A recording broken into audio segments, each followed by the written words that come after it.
খেজুর গাছের উপরে পিঠ লাগায়া। ওই সময় মেম্বার ছিল না, কে জানি কোত্থেকে মেম্বরের প্রযুক্তি শিখে আসছে। আইসা বলছে, ইয়া রাসূলুল্লাহ, মেম্বার বানায় দেই। আর কতদিন দাঁড়ায় দাঁড়ায় খুতবা দিবেন? মেম্বরে উঠবেন, বসবেন, খুতবা দিবেন। তো মেম্বার যখন বানায় দিছে, আল্লাহ রসুলেরও পছন্দ হয়েছে। দাঁড়ায় দাঁড়ায় আর কতদিন খুতবা দিব?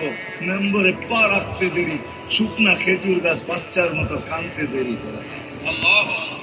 শুধু কাঁদে নাই, সে তো বলতেও ছিল মনে হয় আমার কাছে যে শুধু কাঁদে নাই, বিলাপ করতেছিল সে। কোত্থেকে এই ব্যক্তি আসলো, সে কোত্থেকে এই মেম্বরের প্রযুক্তি পাইল, আর মেম্বরই বা কোত্থেকে বানাইলো, আমাকে বঞ্চিত করলো তো করলো কেন? আল্লাহ রসুল তার কান্নার আওয়াজে নিচে নেমে আসছেন, হাত বুলাইতেছিলেন, সান্ত্বনা দিতেছিলেন, তোকে ছোঁয়া দিতে থাকবো, পায়ের নিচে রেখা দিব, তোর গায়ে ছোঁয়া দিয়া মেম্বরে উঠবো।